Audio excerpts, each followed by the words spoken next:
wa Salim wa Mu'ad wa Ubay bin Ka'ab.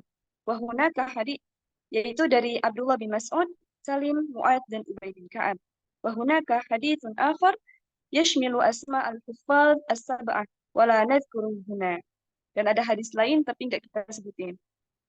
Mungkin bisa dilihat di buku Mana'ul Qattan ya, Mabahith. Kemudian tahapan yang kedua, jam'ul Quran bimakna kitabatuhu kulluhu. Kitabatuhu bimakna kitabatihi ala ahdi Nabi sallallahu alaihi wasallam. Jam'ul Quran yang maknanya menulis Quran. Terjadi di zaman Nabi sallallahu alaihi wasallam. Yatahaqqaq hadha an-naw' 'indama ittakhadha Rasulullah sallallahu alaihi wasallam kutaban lil wahyi min ajilla'is sahabah. Tahapan ini terjadi ketika Rasulullah Shallallahu Alaihi Wasallam mengambil para penulis wahyu dari golongan sahabat, Ka'ali wa Ubay bin Ka'ab wa Zaid bin Thabit. Kana sahabah yaktubuna ma yanzilu minal Qur'an ibtida'an min anfusihim. Para sahabat menulis yang wahyu yang turun dengan keinginan mereka sendiri. Duna an ya'murahum Rasul, bukan karena perintah Rasul. ويخطون في العصب واللخاف والكرانيف والرقاع والأقتاب.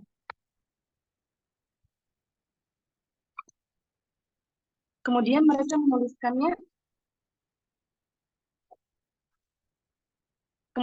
menuliskannya di, kalau misalnya ini artinya kurang tahu ya salah atau enggak,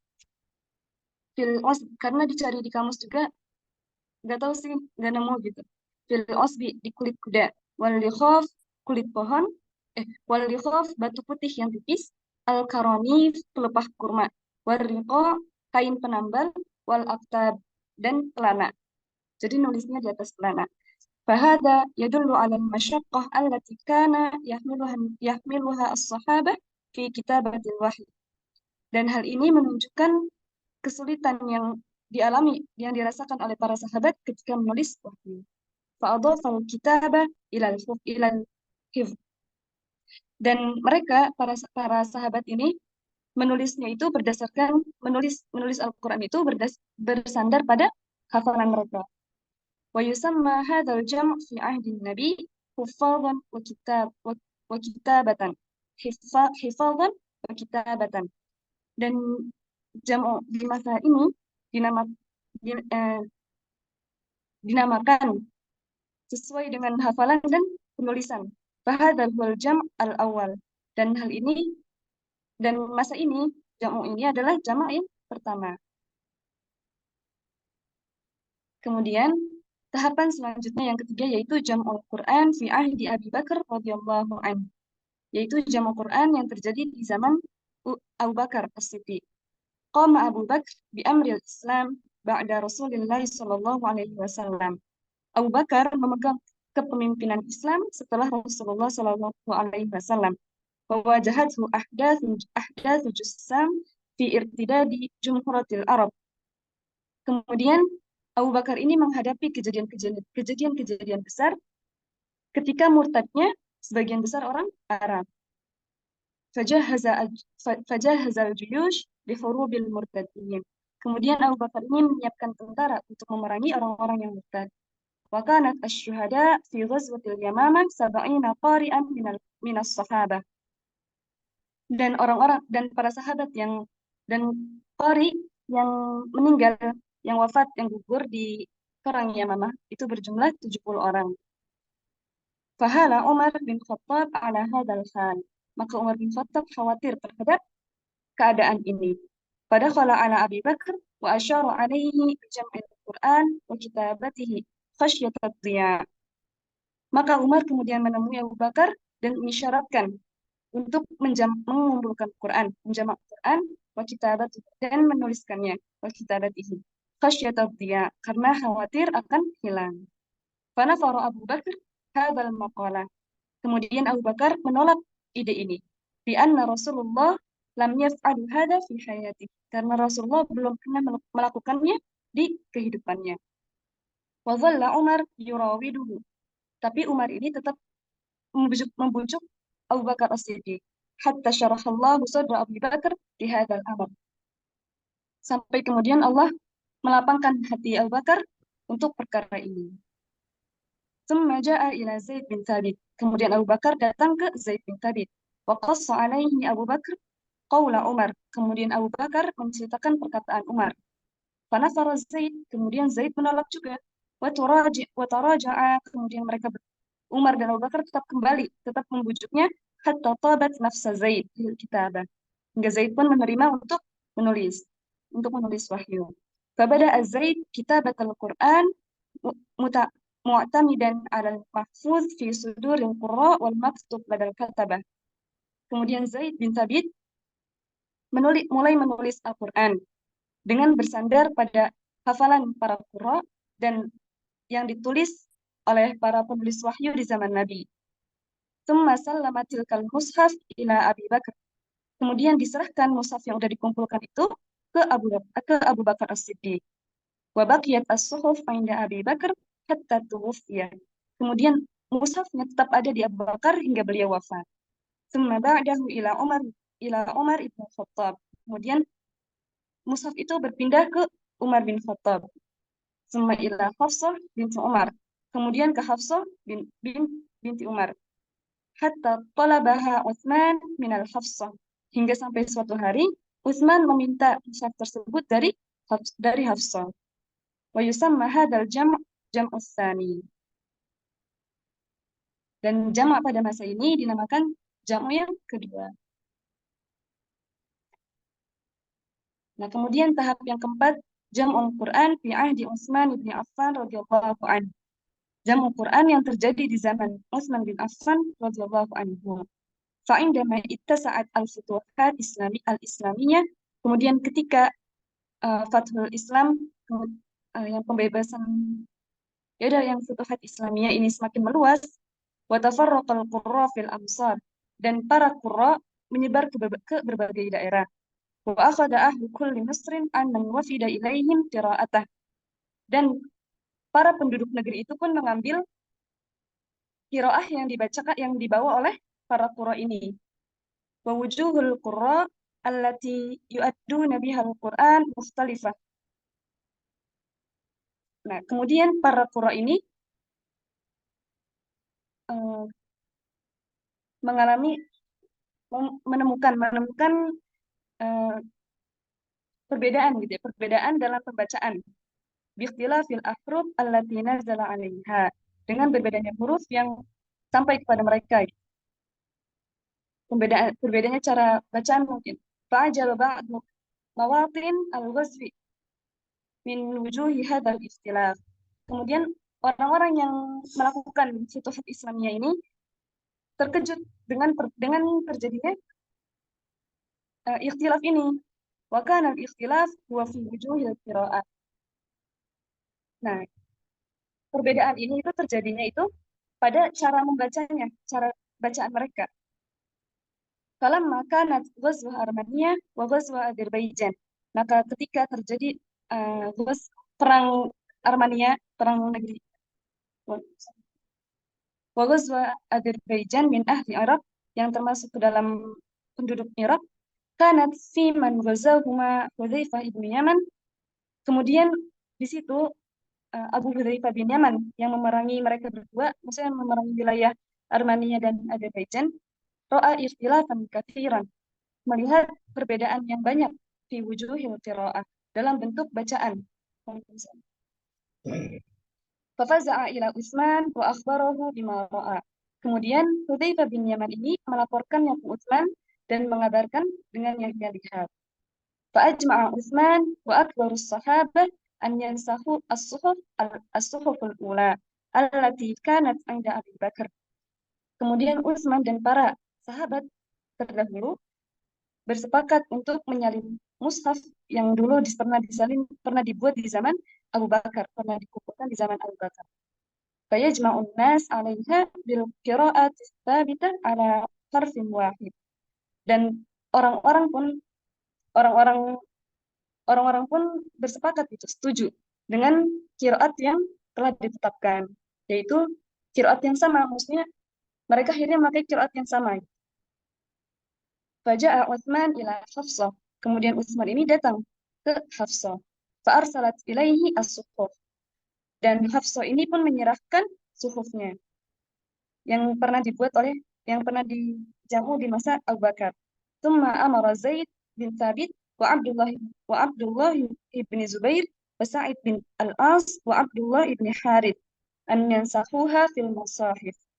Kemudian Utsman bin Affan memerintahkan Zaid bin Thabit wa Abdullah bin Zubair dan Abdullah bin Zubair wa Sa'id bin Al-As wa Abdullah bin Harith agar mereka menyalin mushaf yang dulu menjadi beberapa mushaf. Wa an yaktuba ma ikhtalafa bainahum. Boleh dikebawahin ke atas ini.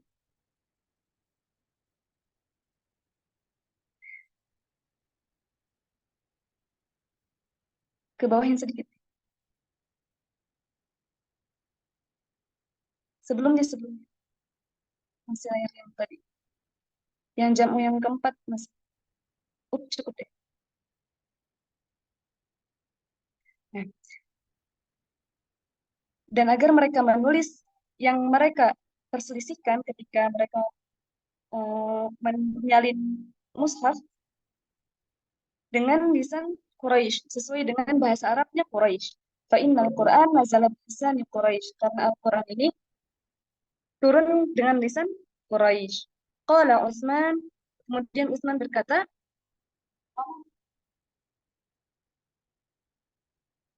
kemudian Utsman berkata, "Idza ihtalaftum antum," kalau misalnya kalian berbeda pendapat, wa Zaid bin Thabit dengan Zaid bin Thabit. Nah, antumnya siapa? Abdullah bin Zubair, Sa'id bin Al-As, wa Abdullah bin Al-Harith. Dengan berbeda pendapat dengan Zaid bin Thabit, fi syai'in minal Qur'an, uh, di suatu hal dalam Quran, faktubuhu bilisani Quraisy. Maka tulislah dengan lisannya Quraisy, sesuai dengan lisannya Quraisy. Fa innal Qur'an nazala bilisanihim. Karena Al-Qur'an turun dengan lisan mereka, sesuai dengan lisan mereka. Boleh di bawah ke atas ini. Fanusikhat as-suhuf Fanusikhat as-suhuf fil masahif. Kemudian disalinlah suhuf ini mushaf al-ula menjadi beberapa mushaf. Tsumma radda Utsman as-suhuf al-ula ila Hafsah. Kemudian Utsman mengembalikan mushaf yang pertama, yang awal tadi yang di zamannya Abu Bakar, ila Hafsah, kepada Hafsah. Wa arsala ila kulli ufuq bi mushafin mimma nusikhu. Kemudian Utsman bin Affan mengirim ke berbagai penjuru, ke berbagai wilayah dengan mushaf yang telah disalin. Wa amara bi tahrifi ma siwahu minas sahifah aw as-suhuf al-qadimah qabla nusikhat. Kemudian Utsman bin Affan pun memerintahkan agar mushaf-mushaf yang terdahulu yang sebelum disalin itu dibakar. Wa yusamma al-mushaf bi Utsman bi mushaf al-imam. Kemudian mushaf yang telah dibuat ini pun dinamakan mushaf al-imam. Atau maksudnya juga di sini, jadi mushaf itu kan telah disalin menjadi beberapa mushaf. Ada satu mushaf yang dipegang sama Utsman bin Affan sendiri, dan itu untuk wilayah Madinah. Nah, itu yang dipegang sama Utsman itu namanya mushaf al-imam. Wa yusamma ar-rasm, dan penulisan pada masa ini dinamakan birasmil Utsmani, penulisan Utsmani, Rasmul Utsmani.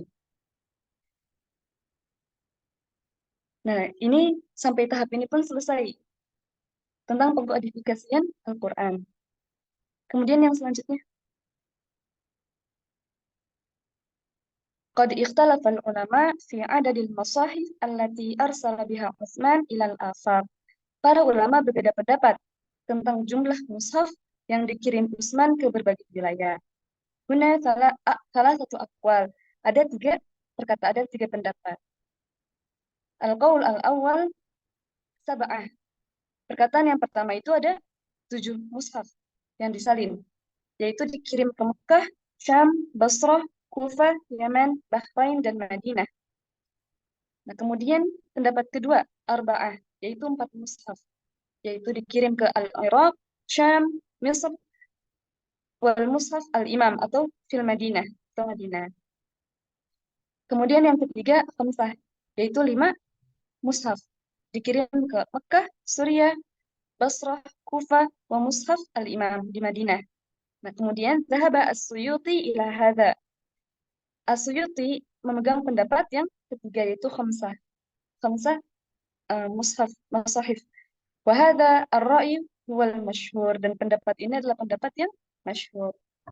Tapi ini di Mabahid kan nggak ada ya yang pendapat yang ketiga, cuma ada khamsah doang tulisannya, tapi nggak ada dikirim kemana-mana. Tapi kemudian kalau misalnya dicari, yang daerah yang keluar itu Mekah, Suriah, Basrah, Kufah, dan Madinah. Dan Asyuti mengambil pendapat yang ketiga. Wa yusamma hadzal jam', nah kemudian jam'u,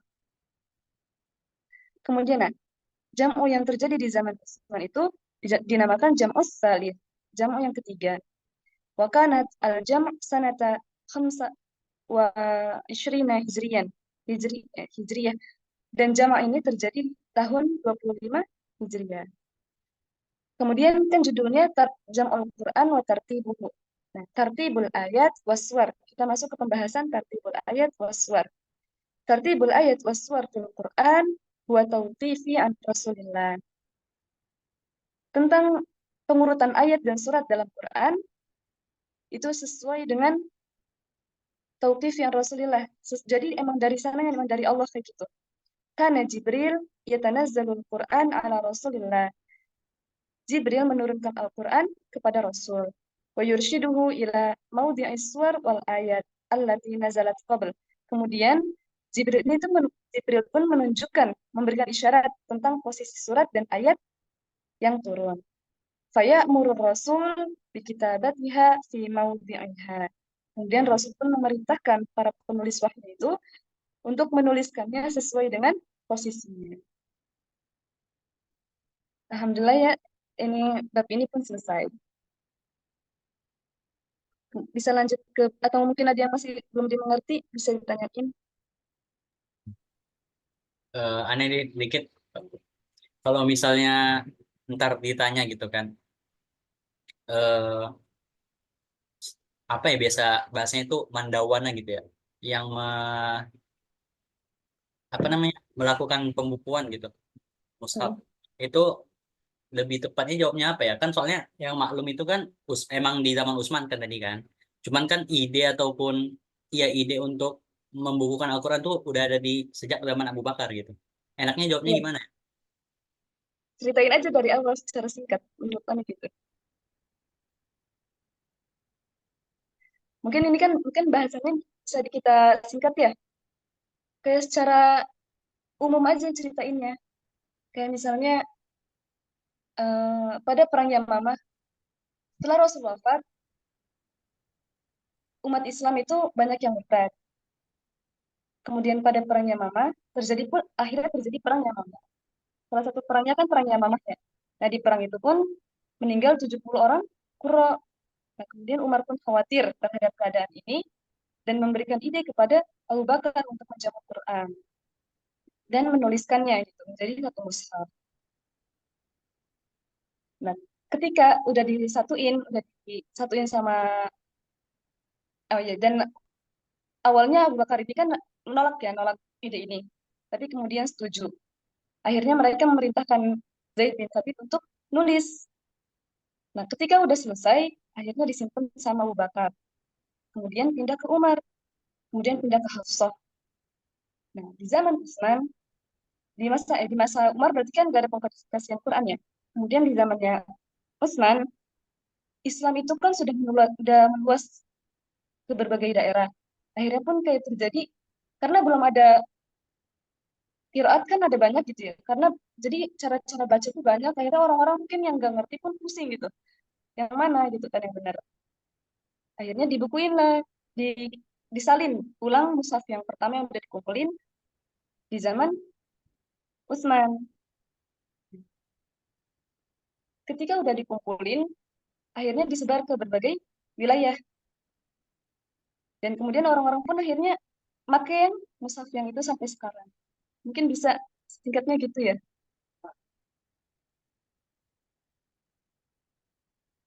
Cuman tinggal diatur bahasanya ke bahasa Arab. Oke, siap-siap. Syukran.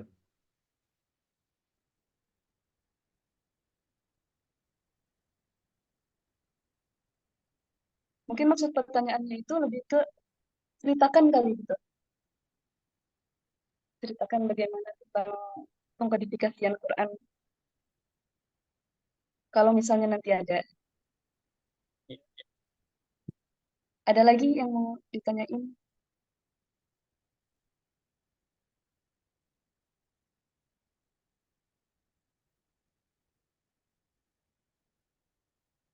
Kalau nggak ada bisa lanjut ke bab berikutnya aja.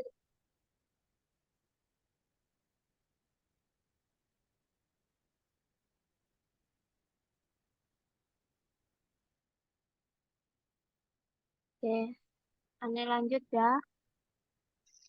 Bismillahirrahmanirrahim. Kita bakal bahas bab berikutnya yakni syurutul mufassir. Jadi kalau dalam Al-Quran kan setiap orang itu dia bisa mentadaburi Al-Quran, tapi nggak semua orang bisa menafsirkan Al-Quran. Makanya di sini kita bakal bahas syarat-syarat seorang mufassir gitu. Nah, ini kalau misalnya di kitab Tabais ada cuman kurang lengkap ya. Jadi Anda ngambil dari kitab ustadznya.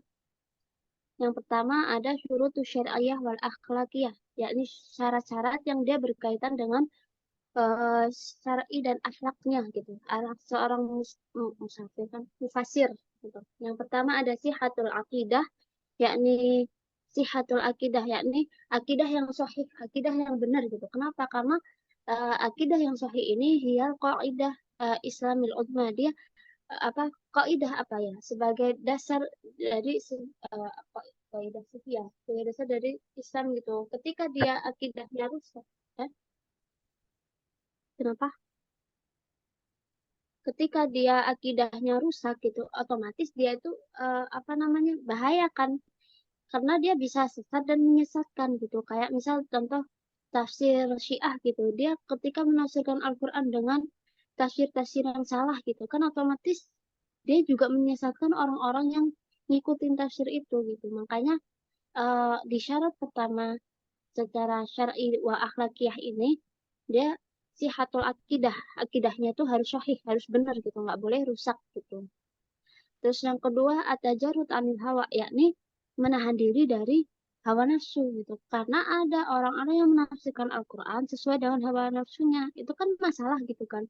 Seharusnya seorang mufasir itu dia menafsirkan Al-Quran itu nggak sesuai dengan hawa nafsu. Karena apa? Karena hawa nafsu manusia itu dia bisa mengarahkan kepada eh, kesesatan gitu kan. Jadi kayak misal contoh dari aneh aja. Misal kayak menafsirkan ayat tentang khomer gitu, karena dia nggak terima soal itu. Misal dia, oh khomer tuh boleh loh dikit aja gitu, itu boleh gitu kan. Jadi dia menafsirkan sesuai dengan apa yang dia inginkan gitu. Padahal harusnya kan nggak gitu. Makanya kenapa seorang fasir itu dia harus tajarutanil hawa, menahan diri dari hawa nafsu. Terus kemudian yang ketiga yakni al-ikhlas wa husnun niyah. Kulu amalin abuda muftalis bi niatilillah gitu kan. Harusnya setiap amal itu dia ikhlas karena Allah gitu kan. Dia punya niatnya itu ikhlas gitu. Karena ikhlas itu dia yu'asimu mar'u, melindungi seseorang itu ala inhiraf dari kayak sesuatu yang bengkok, kok belok ya, kayak yang nggak bener lah, atau awid dolal gitu, atau kesesatan gitu. Jadi keikhlasan ini dia bisa melindungi seseorang dari sesuatu yang nggak sesuai gitu, yang sesat gitu. Terus kemudian selanjutnya adalah al-wara. Seharusnya seorang mufasir itu la budda ayakun wara'an. Harusnya dia itu memiliki sikap wara gitu. Kenapa? Karena wara ini dia menjaga diri dari hal-hal yang bahaya, yang doror, atau yang yang hal-hal yang makruh, yang syubhat gitu. Karena hal yang syubhat ataupun makruh ini emang nggak dosa, cuman dia mendekati pada hal-hal yang haram gitu. Jadi seorang mufasir kan dia eh, menafsirkan Al-Quran gitu. Jadi harusnya dia itu menjaga diri dari hal-hal yang meragukan gitu, dari hal-hal yang makruh juga gitu. Terus kemudian yang terakhir at-tahalli bi akhlaqil hasanah.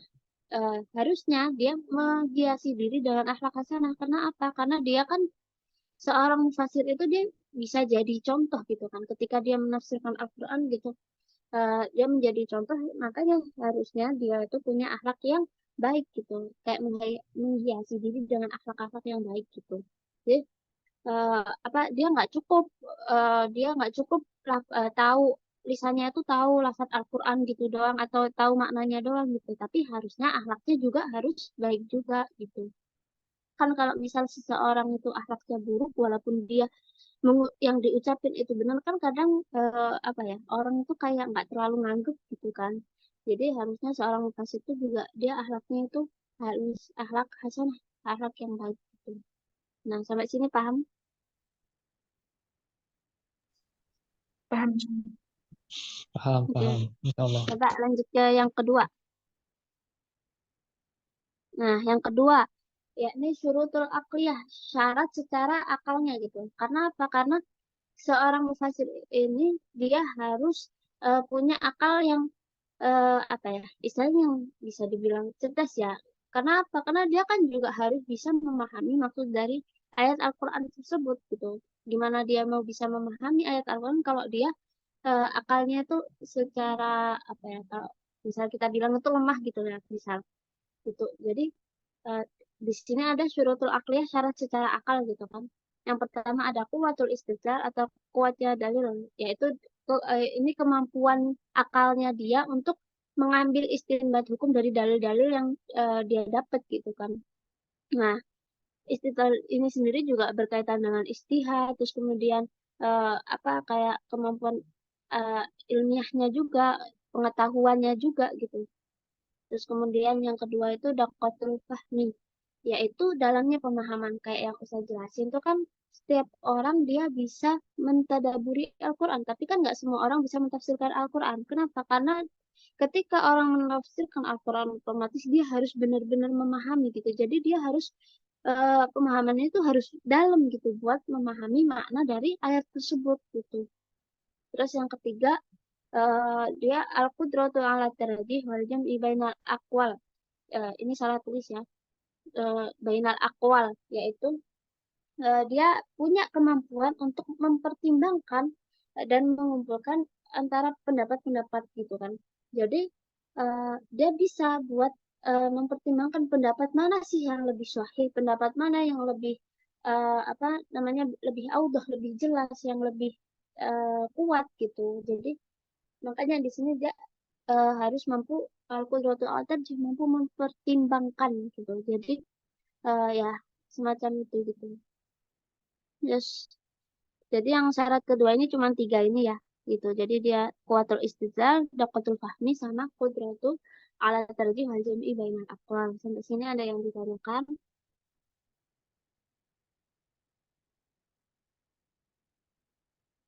Jelas ya? Oke, lanjut aja ya. Tolong digeser. Nah, yang ketiga, ini syarat terakhir ya, yaitu asyurutul ilmiah, syarat secara keilmuannya gitu. Jadi seorang mufasir itu juga punya syarat secara keilmuannya. Jadi nggak bisa sembarangan orang itu bisa menafsirkan Al-Quran gitu. Apalagi orang-orang yang mereka ilmunya dalam tanda kutip ya masih kurang gitu kan. Makanya di sini ada syarat secara keilmuan gitu bagi seorang mufasir. Yang pertama, ulumul lughah Arabiyah. Dia harusnya tahu atau paham gitu tentang bahasa Arab gitu. Kenapa? Karena uh, al-lughatul Arabiyah ya lughatul Quran. Kan bahasa Arab itu bahasa Al-Quran gitu kan. Gimana dia bisa mahamin, gimana dia bisa nafsirin Al-Quran kalau dia nggak tahu bahasa Arab. Padahal Al-Quran itu kan juga pakai bahasa Arab gitu. Terus yang kedua itu ulumul Quran, dia juga harus tahu hal-hal yang berkaitan dengan Al-Quran, kayak yang kita pelajari itu tentang asbabun nuzulnya, tentang nasih mansuknya, kemudian ya maki madaninya dan lain sebagainya gitu. Jadi seharusnya dia juga tahu tentang Al-Quran gitu. Karena yang dia tafsirkan kan Al-Quran. Nah, terus kemudian yang ketiga ilmu akidah. Dia harus tahu soal akidah. Kenapa? Karena di antara isi Al-Quran itu juga ada yang berkaitan dengan akidah gitu. Terus berikutnya adalah ulum sunnah awil hadithi Nabi, yaitu dia harus tahu tentang as-sunnah atau tentang hadis-hadis Nabi, karena ada kan beberapa ayat dalam Al-Quran itu yang dia ditafsirkan oleh hadis Nabi gitu, diperjelas lagi sama hadis Nabi. Kalau dia nggak menguasai hadis Nabi, gimana dia bisa nafsirin Al-Quran gitu, gimana dia bisa nafsirin Al-Quran kan. Nah, jadi dia juga harus tahu tentang hadis Nabi gitu, karena banyak yang ayat Al-Quran yang itu ditafsirkan apa ya, diperjelas lagi dengan hadis Nabi gitu, yang saling berkaitan. Terus kemudian yang kelima ya, yang kelima ilmu fikih wa usulihi, ya sama kayak ilmu akidah tadi. Yang kelima ini dia harus tahu ilmu fikih dan usulnya, karena dalam Al-Quran itu juga banyak ayat yang berkaitan dengan ahkam syariah, dengan hukum-hukum syara gitu. Jadi dengan dia mengetahui ilmu fikih dan usulnya itu kayak memudahkan dia menafsirkan ayat-ayat Al-Quran tentang hukum-hukum syara gitu. Terus kemudian yang keenam ilmu bulugh, yaitu ilmu tentang balaghah Al-Quran, itu untuk memahami makna-makna yang tersembunyi dari ayat tersebut gitu. Karena kan kayak tadi yang dijelasin di Qasas Quran ya, uh, balaghatul Quran a'la marati dia gitu. Gaya bahasa dalam Al-Quran itu tinggi tingkatannya gitu kan, yang paling tinggi gitu. Nah, jadi dengan memahami ilmu balaghah dia bisa mengetahui makna dari ayat. Misal ada ayat yang serupa tapi dia pakai kata-kata yang beda gitu kan. Oh, kenapa dia pakai kata-kata yang beda? Mana yang penguat, mana yang begini, kan dia jadi paham gitu kan dengan ilmu balaghah. Kemudian yang terakhir yang ketujuh yaitu thaqafatul asri wa ahwalil mujtami'. Jadi dia harus tahu mengetahui wawasan kekinian dan keadaan masyarakat saat ini. Jadi kalau misalnya yang Ustaz jelasin itu, dia mengetahui permasalahan apa yang terjadi di masa sekarang gitu kan, terutama di wilayah sekitar kita gitu. Kalau misalnya kita jadi mufasir ya di wilayah sekitar mufasir ini. Nah, dengan pengetahuan wawasan kekinian ini terus kemudian dia bisa kaitkan dengan apa ya, ayat-ayat yang ada di Al-Qur'an gitu. Jadi bisa mengkaitkan masalah-masalah yang ada dengan ayat-ayat dalam Al-Qur'an gitu. Jadi di sisi lain juga dia bisa mengangkat tema yang sesuai untuk menarik atensi masyarakat gitu. Sesuai yang bisa jelasnya gitu kan. Nah, eh udah sih itu aja, yang bawah-bawah itu cuma buat penjelas aja ya, pelengkapnya aja. Intinya sih ini. Jadi syurutul fasir itu dibagi jadi tiga. Syariah, yang pertama syurutul syariah wa akhlakiyah itu ada 5. Kemudian yang kedua syurutul akliyah itu ada 3. Dan yang terakhir syurutul ilmiah secara keilmuan itu ada 7 gitu. Ada yang ditanyakan, kalau ada yang kurang jelas.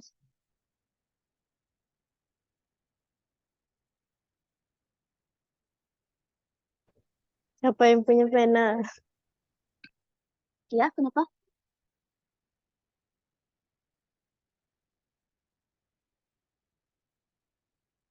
Aul, Ya, kata Zela punya pena nggak? kosan kita jauh. Itu di bawahnya ada penjelasannya kok, di halaman-halaman berikutnya tuh jelasin satu-satu gitu sih, hatul akidah kenapa, tajarud kenapa gitu kan. Nah, tapi silakan aja sih dibaca sendiri. Bisa-bisa. Udah. Kalau saya intinya sih kalau menurut aku ya paham itu tadi, yang inti-intinya itu aja.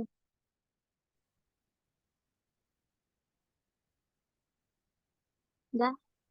Kalau misalnya nggak ada yang ditanyakan bisa lanjut ke bab berikutnya biar cepet. Ini berarti nggak usah lah ya, kan udah dijelasin dari. Enggak, udah. Intinya sih gitu. Kalau mau lebih lengkapnya ya itu.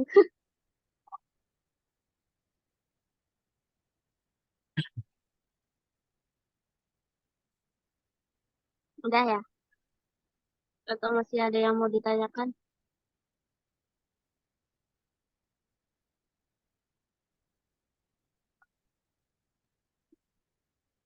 Kalau Kalau enggak nggak lanjut aja. Mm-mm.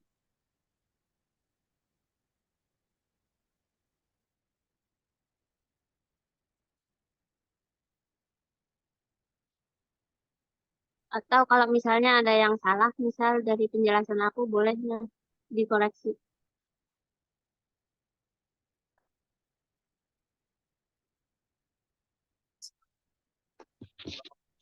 Cek, cek, cek.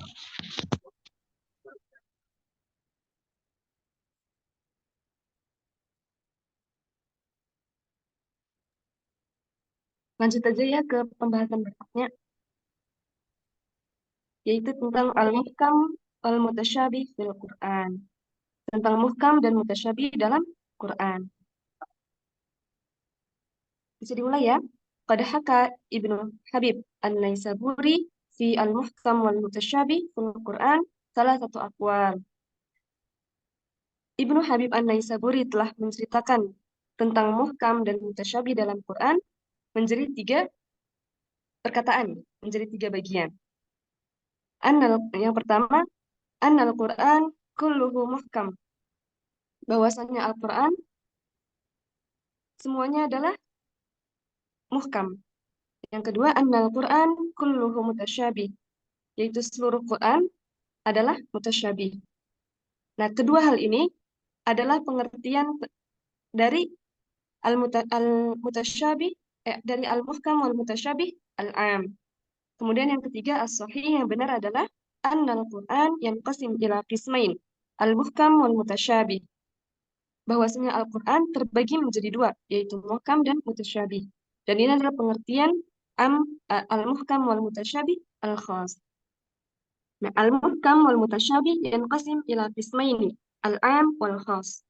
Al-muhkam wal-mutasyabih terbagi menjadi 2, yaitu am dan khas. Yang pertama al-muhkam al-am wal-mutasyabih al-am. Yang kedua al-muhkam al-khas wal-mutasyabih al-khas. Jadi di dalam Quran itu terbagi ayat-ayatnya tuh terbagi menjadi 2 hukum gitu. Yang pertama tuh al-muhkam, yang kedua tuh al-mutasyabih. Nah, secara umumnya itu al-muhkam itu kita udah bisa ayat yang kalau misalnya kita baca, kita udah langsung bisa paham ini maksudnya apa. Jadi udah bisa langsung dimengerti sama kita. Tapi kalau al-mutasyabih itu butuh pemikiran yang mendalam atau mungkin cuma Allah yang tahu gitu. Nah, lanjut ya ke ta'arif al-muhkam wal mutasyabih. Ta'rif al-muhkam wal mutasyabih. Bagian yang pertama, al-muhkam al-am. Tentang al-muhkam al-am. Muhkam secara umum. Al-muhkam lughatan ma'khud min hakamatid dabah wa ahkamat. Kata al-muhkam secara bahasa, katanya itu diambil dari kalimat hakamatid dabah wa ahkamat. Yang maknanya adalah menahan. Al-hukmu. Al-hukmu, kalau misalnya di bahasa Indonesia itu hukum gitu. Hukum itu apa sih? Al-hukmu itu al-fasil baina syai'ain, yaitu pemisah antara 2 perkara. Kemudian al-hakim. Al-hakim, kalau misalnya kita di bahasa Indonesia ada hakim gitu. Hakim itu siapa? Hakim itu apa? Alladzi yamna'uz zalim, yaitu orang yang mencegah kezaliman. Wa yafsil bainal khasmaini, dan memisahkan atau melerai antara 2 orang yang saling bertengkar. Wa yamizu bainal haq wal batil, dan hakim adalah yang membedakan antara yang hak dan yang batil. Wasidq wal kadib, dan yang membedakan antara sidq dan kadib, kebenaran dan kebohongan. Kemudian ihkamus syai'. Al-muhkam itu berasal dari ihkam. Ihkamus syai' bermakna itqanihi, yang maknanya adalah mengokohkannya, itqan. Nah, wal muhkam dia pakainya muhkam ya, al-mutqin. Nah, maka itu diambil dari sesuaiin sirahnya, jadi al-muhkam, al-mutqin. Nah, ihkamul kalam. Kemudian ihkamul kalam adalah itqanuhu, yaitu itqanul kalam. Bitamyiz as-sidqi minal kadhib fi akhbarihi warashdu minal ghayb fi awamirihi. Ihkamul kalam yaitu itqanul kalam. Mengokohkan kalam. Bitamyiz as-sidqi. Dengan cara ngokohinnya gimana? Dengan membedakan antara yang salah dan antara yang benar dan yang salah dalam kabar-kabar, dalam berita-beritanya. Jadi dalam Quran itu kan kayak mengabarkan kepada kita gitu kan. Nah, itu itqanuhu itu maknanya membedakan yang benar dan yang salah dalam kabar-kabarnya. Warashdu minal ghayb fi awamirihi. Tapi ini kalam bukan Quran ya. Ihkamul kalam, itqanul kalam. Warrasydu minal ghayy fi awamirihi, dan menunjukkan dan petunjuk, membedakan petunjuk dari kebatilan gitu, dari yang kesesatan dalam perintah-perintahnya. Qad wasafallahu al-Qur'an kulluhu bi annahu muhkam. Nah, al-muhkam al-am itu artinya kulluhu muhkam, Al-Qur'an kulluhu muhkam. Allah telah menyifati Al-Qur'an bahwasanya seluruh Al-Qur'an itu ayat-ayatnya adalah muhkam. Ala hadzal makna, di makna yang sekarang kita bahas, di al-muhkam al-am. Nah, qala Allah Ta'ala, Allah berfirman, Alif Lam Ra kitabun uhkimat ayatuhu. Ini adalah kitab yang telah dimuhkam ayat-ayatnya, yang muhkam ayat-ayatnya gitu. Maksudnya apa, yang ayat-ayat itu bisa langsung dipahami gitu. Tsumma fussilat min ladun hakimin khabir. Nah, kemudian Al-Qur'an kulluhu muhkam atau ihkamul am. Nah, ihkamul am itu apa? Al-kalamun mutqinun fasihun yamizu bainal haq wal batil wasidq wal kadib. Ihkamul kalam atau Al-Quran kulluhu muhkam maknanya adalah kalamun mutqinun, perkataan yang kokoh, fasihun yang fasih, yamizu bainal haq wal batil, yang dapat membedakan antara yang hak dan yang batil, wasidq wal kadib, dan antara yang benar dan yang salah. Sampai sini dipahami kan ya? Atau ada pertanyaan yang nggak dipahami mungkin?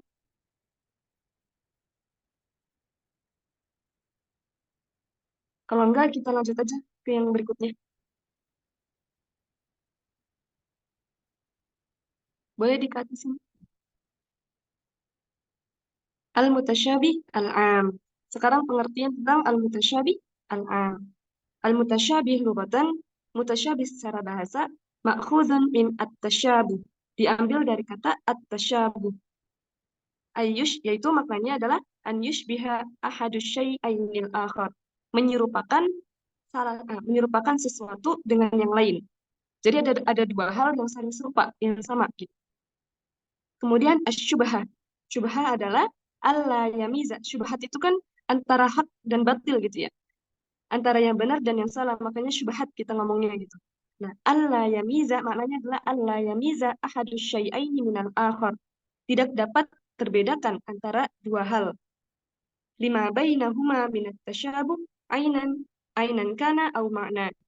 Nah, tasyabuh ini bisa terjadi baik misalnya ada yang ainan, ada yang secara fisiknya emang terlihat jelas serupa, au makna atau maknanya doang yang serupa. Qala ta'ala, Allah berfirman, wa utu bihi mutasyabiha. Nah, qila mutamatilan fil kalam wal judah. Ini mungkin bisa dilewat, nggak apa-apa. Kemudian yang selanjutnya, tasyabuhul kalam. Tasyabuhul kalam. Tadi kan ada ihkamul kalam. Sekarang tasyabuhul kalam. Jadi tasyabuh kalam yang serupa, perkataan yang serupa. Tamathiluhu wa tanasibuhu. Iya, dengan menyerupakannya gitu. Maksudnya emang serupa gitu. Wa tanasibuhu bihaitsu yusaddiqu ba'duhu ba'dan. Yang satu sama lainnya itu kayak saling membenarkan. Jadi emang nggak bisa dibedakan antara yang salah dan yang benar gitu. Karena dua-duanya sama-sama samar gitu. Qad wasafallahu al-Qur'an kulluhu bi annahu mutasyabih. Allah telah menyifati Al-Quran bahwasanya seluruh Al-Quran itu ayat-ayatnya adalah mutasyabih. Ayat-ayatnya itu serupa tuh, cuman Allah doang yang bisa ngertiin itu, Allah doang yang bisa ngerti. Faqala ta'ala, maka Allah berfirman, Allahu nazzala ahsanal hadithi kitaban mutasyabihan matsani. Az-Zumar ayat 23. Sesungguhnya Allah, insya Allah menurunkan ahsanal hadith, perkataan yang paling baik, kitaban mutasyabiha, berupa kitab yang serupa gitu, kitab yang mutasyabiha, yang cuma Allah atau cuma Allah doang yang tahu. Nah, kemudian Al-Quran kulluhu mutasyabih atau tasyabuh al-am. Tasyabuh al-am itu atau Al-Quran kulluhu mutasyabih maknanya adalah yushbihu ba'duhu ba'dan fil kamali wal judah. Serupanya satu sama lain atau dua hal yang saling serupa fil kamali wal judah, dalam kesempurnaannya dan keindahannya. Wa yusaddiqu ba'duhu ba'dan. Jadi nggak bisa dibedakan. Jadi menyamakan gitu satu sama lain atau tidak bisa membedakan antara satu sama lain fil makna wa yumathiluhu, dalam maknanya. Jadi tasyabuh itu nggak bisa dibedakan karena dia itu syubhat itu antara yang benar dan yang salah, atau karena samar kita kan nggak bisa bedain dia itu benar atau salah, jadi cuman Allah yang bisa ngerti. Sampai sini dipahami nggak?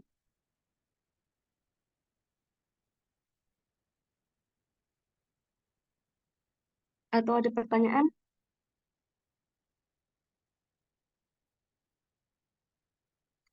Kalau misalnya ada bisa tanyain aja ya. Lanjut aja ke yang berikutnya. Wa hunaka ihkamun khas wa tasyabuh khas dzakarahumullahu fi qawlihi. Tadi kan yang kita bahas itu kan muhkam al-am wal mutasyabih al-am. Nah, kemudian ada jenis yang kedua yaitu ihkamun khas wa tasyabuh khas, atau muhkam khas dan tasyabuh dan mutasyabih al-khas. Nah, dzakarahumullahu fi qawlihi, Allah berfirman dalam firman itu, huwallazi anzala 'alaikal kitaba minhu ayatun muhkamatun hunna ummul kitab wa ukharu mutasyabihat. Nah, huwa Allah yang menurunkan kepadamu Alkitab, sebuah kitab, minhu ayatun muhkamatun, yang di dalamnya itu ada ayat-ayat yang muhkam, hunna ummul kitab, itulah yang utama gitu ya, itulah yang ummul kitab, wa ukharu mutasyabihat, dan yang lainnya dan sisa dari ayat itu, ayat yang muhkam adalah mutasyabihat. Ayat yang mutasyabih, yang cuma Allah doang yang bisa mentakwilnya, dan Allah doang yang bisa ngerti. Nah, kemudian kalimat muhkamat wa mutasyabihat, lanjut ke yang bawah ya. Kalimat muhkamat wa mutasyabihat guna bimakna khasah. Nah, kata al-muhkam yang ada di ayat ini maknanya adalah khasah, khusus gitu. Karena ini bagian yang tentang muhkam wal mutasyabih al-khas. Jadi kalau yang khas itu maknanya adalah dalam Quran itu ada yang muhkam dan ada yang mutasyabih. Beda sama yang am. Kalau am kan kulluhu muhkam wa kulluhu mutasyabih. Jadi emang semuanya muhkam dan semuanya mutasyabih, atau semuanya itu mutasyabih. Tapi kalau yang khas itu terbagi jadi dua gitu. Al-Quran itu terbagi jadi dua. Ada yang muhkam dan ada yang mutasyabih. Wal ulama ikhtalafu. Para ulama berbeda pendapat fi ta'rifil muhkam al-khas wal mutasyabih al-khas fi tilkal ayah. Dan para ulama berbeda pendapat dalam pengertian muhkam secara khusus, muhkam yang khusus, wal mutasyabih al-khas fi tilkal ayat, di ayat yang di atas tadi. Al-qaul al-awwal, pendapat yang pertama, al-muhkam, muhkam adalah ma'urifal muradu minhu, yang maksudnya kita ketahui, dapat diketahui maksudnya. Yang maksudnya dapat diketahui. Wal mutasyabi, dan mutasyabi adalah ma ista'tsarallahu bi'ilmihi, yang hanya Allah yang tahu. Kemudian al-qaul ats-tsani, pendapat yang kedua, al-muhkam yaitu ma la yahtamil illa wajhan wahidan, yang hanya mempunyai satu bentuk doang. Satu bentuk maksudnya apa? Kalau misalnya cuma punya satu bentuk, kita kan tahu itu benar atau salah gitu. Kita bisa mengerti, oh ini benar atau salah, karena cuma punya satu bentuk dan itu jelas gitu. Jadi bisa kita mengerti. Wal mutasyabih ma ihtamala aujuhan, yang dia itu punya beberapa bentuk. Maksudnya beberapa bentuk tuh gimana? Kalau misalnya kita ngelihat barang nih yang serupa, kita kan jadi bingung mau milih yang mana sih gitu. Nah, kemudian al-qaul ats-tsalits, pendapat yang ketiga. Al-muhkam adalah ma istaqalla bi nafsi wa lam yahtaj ila bayan. Yang di kitab, kalau misalnya di kitab Al-Mubahith itu kayaknya mungkin kelebihan huruf la. Jadi kalau misalnya di pengertian yang di bukunya ditulis itu ma la istaqalla, tapi ntar pengertiannya sama al-mutasyabih. Dan itu nggak sesuai sama pengertian muhkam. Jadi emang al-muhkam itu ma istaqalla bi nafsi, yang dapat berdiri sendiri ayatnya.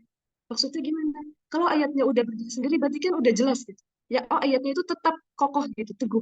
Jadi emang maknanya adalah muhkam gitu. Gak bisa diganggu gugat. Walam yahtaj ila bayan, dan gak butuh penjelasan. Jadi dapat langsung kita mengerti kalau misalnya kita baca.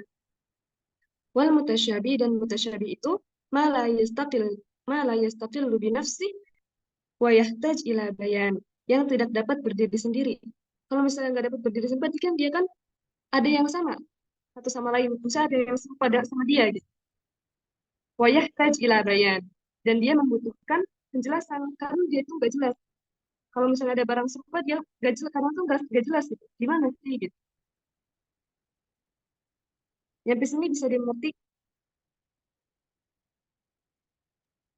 atau mungkin bisa ada yang bingung? Paham kalau Paham ya? Lanjut ke selanjutnya.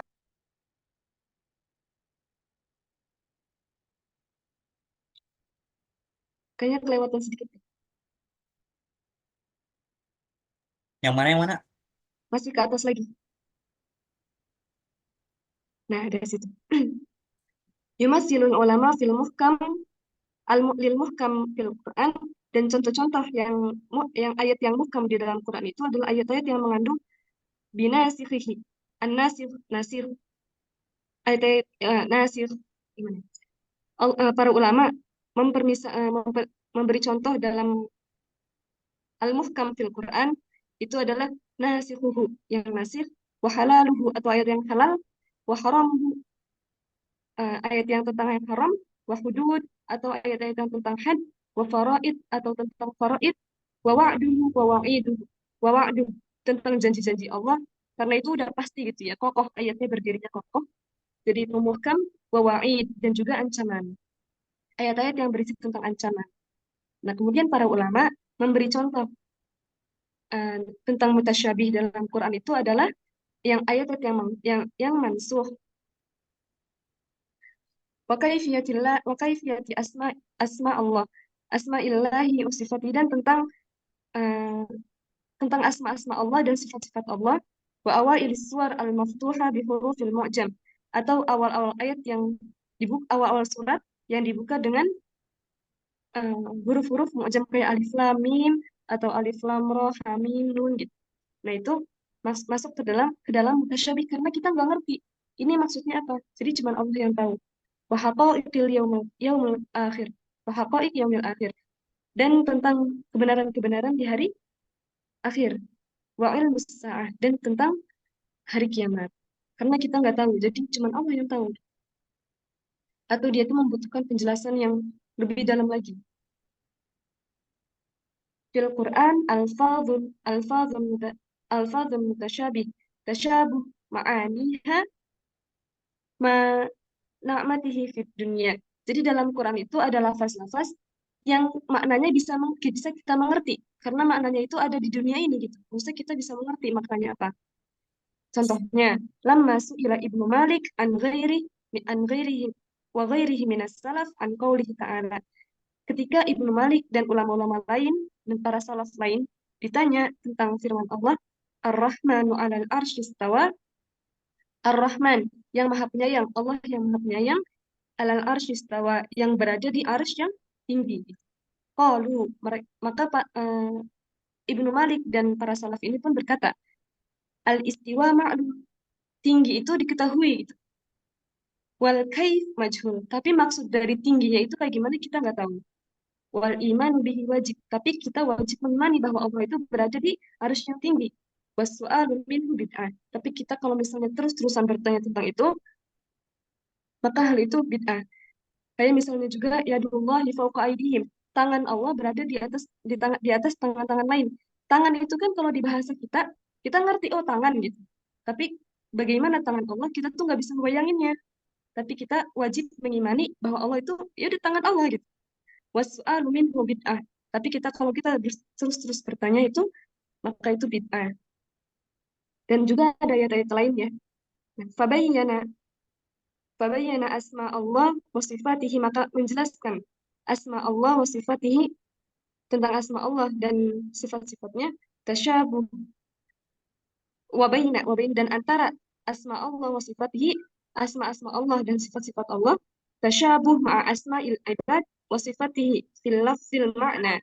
Nah, serupa dengan asma-asma ibad gitu. Kayak apa yang tadi kan yadullah, tangan Allah gitu. Nah, manusia juga punya tangan gitu. Jadi serupa dalam lafaznya, dalam fil lafzi wal makna, dalam lafaz dan maknanya. Akan tetapi illa anna haqiqatil khaliq, tapi kebenaran tentang sang pencipta, kebenaran tentang Allah, laisat kahaqiqatil makhluk. Tidak seperti yang sebenarnya makhluk itu. Jadi tangan Allah nggak seperti tangan manusia gitu. Tapi bagaimana tangan Allah kita tuh nggak tahu. Wallahu a'lam, cuma Allah yang tahu. Tapi kita wajib mengimani bahwa Allah itu ya ada.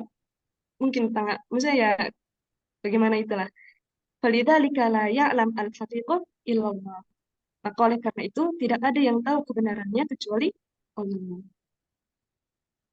Bisa dimengertinya ke sini?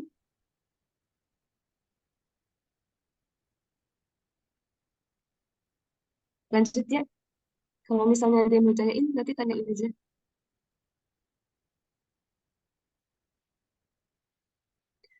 Wakhtalafal ulama fi ma'rifatit tasyabuh. Nah, ulama berbeda pendapat dalam pengertian al-mutasyabih, fi ma'rifatil mutasyabih. Hadzal ikhtilaf waqa'a fi waqaf al-ayah. Nah, ada perbedaan pendapat. Jadi mutasyabih itu yang tahu siapa gitu. Ada perbedaan pendapat dalam waqaf ayat. Waqaf itu kan berhenti ya. Wa ma ya'lamu ta'wilahu illallah, atau apa berhenti di sini? Warrasikhuna fil ilmi yaquluna amanna bih. Nah, hal harful waw bainal lafzil Allah warrasikhuna fil ilm atau am istiwa istinaf. Apakah huruf waw yang dihijauin antara lafaz Allah dan ar-rasikhuna fil ilm? Atof itu artinya dia apa namanya, wawnya itu dan artinya. Dan am al-istinaf atau dia itu hanya untuk mengawali ayat aja gitu. Nah, kemudian pertanyaan kedua, hal al-waqaf fi lafzi Allah, apakah wakafnya di lafaz Allah, apakah di lafaz Allah itu kita berhenti bacanya am ar-rasikhuna fil ilm, atau kita berhenti bacanya di ar-rasikhuna fil ilm. Kalau misalnya kita lihat lagi ar-ra'yul awal, nah, para ulama ini terbagi menjadi dua pendapat. Ar-ra'yul awal, ra'yul yang pertama, harful waw al-istinaf. Huruf wawnya itu adalah awal kata, maksudnya untuk mengawali makna yang baru. Maksudnya gimana? Kan mutasyabih itu kan cuma Allah yang tahu ya. Wa ma ya'lamu, tapi para ulama ini memberi pengertian itu ada perbedaan pendapat. Kalau misalnya kita bacanya dia jadi istinaf, itu dibacanya wa ma ya'lamu ta'wilahu illallah. Karena wawunya itu wawu yang dihijauin, dia untuk awal, untuk makna yang baru. Jadi untuk makna akhirnya kan berhenti di Allah. Dan tidak ada yang tahu takwilnya kecuali Allah. Mutasyabih itu yang tahu takwilnya kan cuma Allah kan. Nah, dan tidak ada yang tahu takwilnya kecuali Allah. Nah, berhenti di situ. Warrasikhuna fil ilmi yaquluna amanna bih. Dan orang-orang yang mempunyai ilmu berkata mereka beriman kepada Allah gitu. Bahwasanya Allah itu yang cuma Allah yang tahu takwilnya gitu. Bisa dipahami nggak? Nah, tapi kemudian kalau kita bacanya, kita berhentinya di ar-rasikhuna fil ilm, yang pendapat kedua, kan berhentinya di atof. Maksudnya wawunya itu artinya atof. Atof itu kan dan ya. Dan. Nah, wa ma ya'lamu ta'wilahu illallahi wa illallahu warrasikhuna fil ilm. Kita berhenti di sini ya. Maka kalau misalnya kita artiin, dan tidak ada yang tahu takwilnya kecuali Allah dan orang-orang yang berilmu. Jadi orang-orang yang berilmu tahu nggak takwilnya? Tahu gitu. Padahal seharusnya mungkin cuma Allah yang tahu. Tapi kan tadi ada perbedaan eh, pendapat juga ya di pengertiannya. Dia itu butuh penjelasan lagi gitu kan. Kalau mutasyabih. Wa ma ya'lamu ta'wilahu illallah, atau kita bacanya wa ma ya'lamu ta'wilahu illallahi warrasikhuna fil ilm. Jadi emang ada perbedaan kan kalau misalnya kita gantinya di Allah, wa ma ya'lamu ta'wilahu illallah. Dan tidak ada yang tahu takwilnya kecuali Allah. Jadi cuma Allah yang tahu takwilnya. Tapi kalau misalnya kita baca sampai ilm, wa ma ya'lamu ta'wilahu illallahu warrasikhuna fil ilm. Dan tidak ada yang tahu takwilnya kecuali Allah dan orang-orang yang berilmu. Nah, ini perbedaan, makanya para ulama berbeda pendapat dalam pengertian mutasyabih. Jadi mutasyabih itu apa sih gitu? Cuman Allah yang tahukah atau orang lain juga tahu, orang-orang yang berilmu juga tahu gitu. Nah, kemudian as-sahih huwa ra'yul awal. Tapi yang sahih adalah pendapat yang pertama, yang cuma Allah yang tahu. Wa ma ya'lamu ta'wilahu illallah. Dan tidak ada yang tahu takwil dari ayat yang mutasyabih itu kecuali Allah. Warasikhuna fil ilm yaquluna amanna bihi. Dan orang-orang yang berilmu berkata, mereka beriman terhadap itu, terhadap yang tadi, bahwasanya Allah, cuma Allah yang tahu takwil. Itu yang sahih. Bisa dipahami nggak bagian ini? Atau terlalu ribet?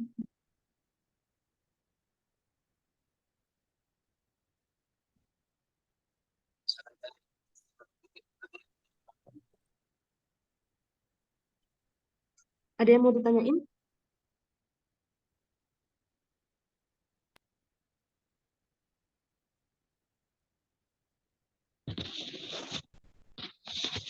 Hmm, Bintang mau nanya nih. ya, ini sih apa ya? Kan ya tadi kan ada perbedaan. Kedengaran nggak suaranya? Kedengaran? Lebih dikerasin Bintang, lebih Oh, dikencengin. oke. Kan apa? Kan perbedaan tempat berhenti.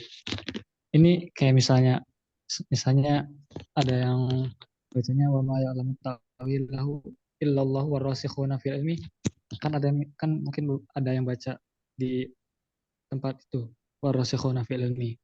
Itu kayak menyangkut ke akidah nggak? Oke. Ini menurut aneh aja gitu ya. Dia tahu maknanya enggak gitu. Dia tahu apa sih namanya? Kan ya harus berilmu dulu kan. Kalau misalnya dia emang nggak tahu tentang ilmu ini gitu. Mungkin ya kayak dia nggak bermaksud kayak gitu mungkin. Gitu. Tapi mungkin kalau emang yang tahu ilmunya, mungkin bisa jadi emang begitu mungkin keyakinan dia gitu. Kurang tahu juga deh tapi.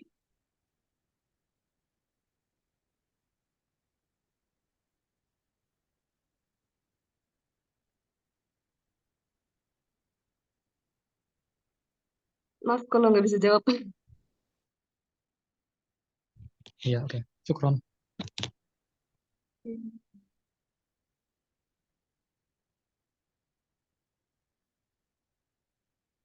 Tapi kalau yang orasikhuna fil ilmi itu, kalau di mushaf sih emang karena kan yang asohnya itu kan yang ro'il awal kan, yang Iya. berhentinya di wa ma ya'lamu ta'wilahu illallah, di situ wakaf kan.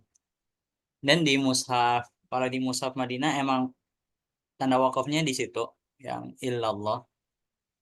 Kalau yang mushaf Indonesia nggak tahu nih, aneh belum ngecek. Jadi emang udah masyhur lah, udah maklum lah gitu, berhentinya di illallah Iya, kan. gitu sih.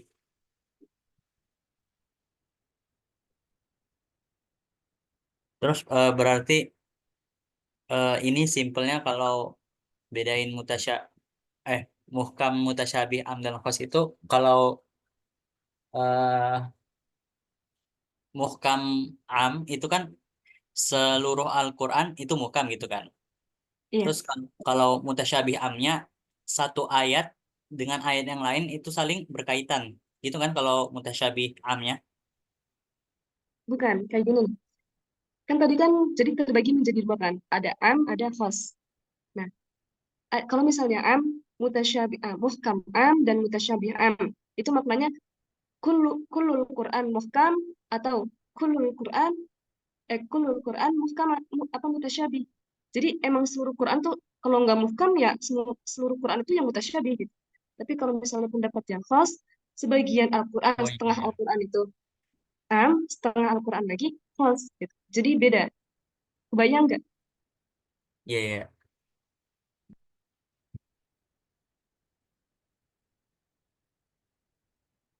Terus yang ini aneh nangkapnya soalnya dari ini. Yushbih ba'dahu ba'da fil kamal wal jaudah. Jadi Hmm. satu dengan yang lainnya itu saling eh berkaitan ya untuk gimana sih? Gimana coba yang Iya, poin 5 ini? am, at-tasyabuh am. Jadi yushbihu ba'duhu ba'dan fil kamali wal judah. Jadi ayat-ayatnya itu kayak emang nggak bisa dimengerti kan kalau yang at-tasyabuh kan karena saling serupa, saling kayak semuanya tuh sama, nggak bisa dibedain, dia tuh nggak bisa dibedain dia itu bener atau enggak gitu. Karena kita nggak punya ilmunya, nggak tahu gitu. Kayak misalnya tentang asma Allah wa sifatihi, atau tentang as-sa'ah, tentang hari kiamat gitu. Ayat-ayatnya kan kita nggak tahu kalau misalnya itu kan nanti kayak gimana kejadiannya, itu kan kita nggak tahu. Yushbihu ba'duhu ba'dan. Jadi kalau misalnya ada ayat-ayat di satu, maksudnya di lain-lain surat gitu ya, tapi semuanya mungkin membahas tentang apa sih, tentang hari kiamat misalnya. Nah itu semuanya itu saling serupa. Jadi emang bahasnya itu lagi, itu. Tapi kita nggak tahu itu. Emang kita udah tahu pasti itu benar gitu kan. Tapi bagaimananya kan kita nggak tahu gitu. Jadi yushbih, kayak saling serupa satu sama lainnya. Gak bisa dibedain dia itu. Jadi wa yusaddiqu ba'duhu ba'dan, kan membenarkan satu dan lainnya. Jadi emang ya udah saling serupa dan saling membenarkan karena kita nggak tahu dia itu benar atau salah. Jadi kita diem aja lah gitu. Oke, oke. Kalau yang hostnya baru nanti berarti ada ini ayat nih, ini ayatnya muhkam gitu. Terus ini Iya, ada ayatnya mutasyabi gitu kan ya? iya. Ya karena ada ayat-ayat yang tentang kok kayak hukum gitu. Itu kan Iya, kita iya. udah tahu, oh ini hukumnya ini, udah pasti gitu. Tapi kan ada kadang-kadang ada ayat yang alif lam mim, alif lam ro gitu. Nah itu kita nggak tahu dia ayatnya itu tentang apa, kita nggak tahu gitu. Oke, oke, oke.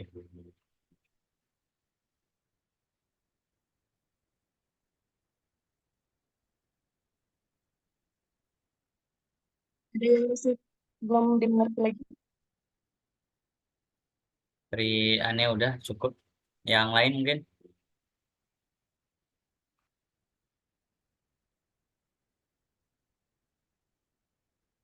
lanjut aja kali ya. Ya.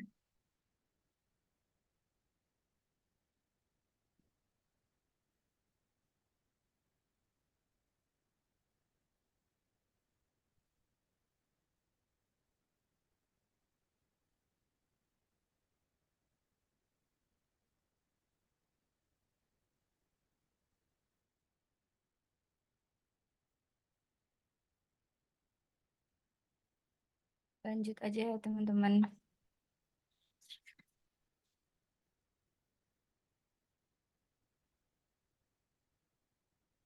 Oke, di sini Nuha mau jelasin dari bab An-Nasikh wal Mansukh. Lanjut, poin pertama, ta'rif, pengertian. Apa itu An-Nasikh, apa itu Al-Mansukh? Yang pertama, An-Nasikh lugatan, bimakna al-izalah, au naqalu syai' min mawdi'i ila mawdi'in akhar. Jadi An-Nasikh secara bahasa itu diartikan penghapusan atau menghapus, atau juga bisa disebut memindahkan sesuatu dari suatu posisi ke posisi lain. Nah, itu pengertian an-nasikh secara bahasa. Kalau an-nasikh secara istilah, yakni raf'ul hukm syar'i bidalil syar'i mutaakhir anhu.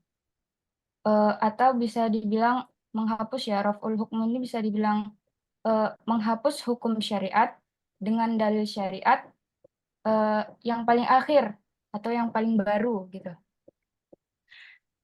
Jadi menghapus hukum syariat itu dengan ayat atau dengan dalil syar'i yang baru gitu. Itu pengertian an-nasikh secara istilah. Lanjut, pengertian dari al-mansukh. Apa itu al-mansukh? Al-mansukh huwa al-hukmul murtafi'. Gitu aja. Jadi mansukh itu hukum yang diangkat atau hukum yang dihapus. Lebih mudahnya lagi, kita ngertiin an-nasikh wal mansukh ini. An-nasikh itu hukum yang baru, sedangkan al-mansukh itu hukum yang lama gitu. Jadi dinasakh jadi hukum baru gitu. Lanjut ya, poin berikutnya. Syurutun nasikh wal mansukh. Jadi syarat-syarat an-nasikh wal mansukh itu ada 3. Yang pertama apa? Ayyakunal hukmul mansukh syar'iyan. Hukum dari ayat yang diangkat atau dari ayat yang dihapus itu harus hukum syar'i gitu. Harus hukum syar'i lah gitu dari ayat yang dihapus. Nah, itu syarat yang pertama. Syarat yang kedua, ayakunat dalil ala irtifa'il hukmi khitaban syar'iyan mutarakhiyan anil khitabil mansukh hukmuhu. Jadi syarat yang kedua, dalil di sini bisa dibilang ayat juga ya. Jadi dalil atau ayat atas penghapusan hukum harus sesuai dengan tuntutan agama, atau sesuai dengan tuntutan syariat gitu. Kemudian dalil atau ayatnya itu mutarakhiyan anil khitabil mansukh hukmuhu. Nah, kemudian dalilnya itu yang lebih akhir atau yang baru gitulah. Yang lebih akhir maksudnya bisa yang mau dijadikan ayat barunya itu atau hukum barunya itu yang lebih akhir dari ayat yang dihapus. Nah, itu syarat yang kedua. Syarat yang ketiga, wa alla yakunal khitab marfu' hukmuhu muqayyadan biwaqti muayyanin. Nah, syarat yang ketiga, ayat yang menghapus atau hukum yang diangkat itu nggak boleh dibatasi dengan waktu yang terbatas. Nah, kemudian juga ayat yang dihapus itu juga bukan permasalahan jangka waktu yang pendek gitu. Syarat yang ketiga ini contohnya ya, pada awalnya kan kiblat umat muslim itu kan bukan ke Masjidil Haram ya. Awalnya kan ke Masjidil Aqsa. Kemudian kan dinasak nih. Jadi sampai saat ini juga kiblat umat muslim itu ke Masjidil Haram gitu. Jadi jangka waktunya memang panjang gitu, nggak boleh dengan waktu yang terbatas atau dibatasi dengan ya waktu yang terbatas itu nggak boleh. Nah, ini tadi ketiga syarat dari an-nasikh wal mansukh. Lanjut ya, poin yang ketiga. Ma yaqa'u fihi an-nasikh. Di sini teman-teman bisa ingat intinya aja ya. Ma yaqa'u fihi an-nasikh, an-nasikh la yakuna illa fil awamir wan nawahi. Jadi an-nasikh itu hanya untuk perintah dan larangan gitu. Fil awamir wan nawahi gitu. Jadi teman-teman ingat di situ. Fil awamir wan nawahi. Oke, lanjut. Poin berikutnya, ahamiyatu lima'rifatin nasikh wal mansukh. Lima'rifatin nasikh wal mansukh ahamiyatun kabiratun inda ahlul ilmi minal fuqaha'i wal usuliyin wal mufassirin hatta la takhtalit al-ahkam. Jadi perkara an-nasikh wal mansukh adalah perkara yang sangat penting untuk diketahui.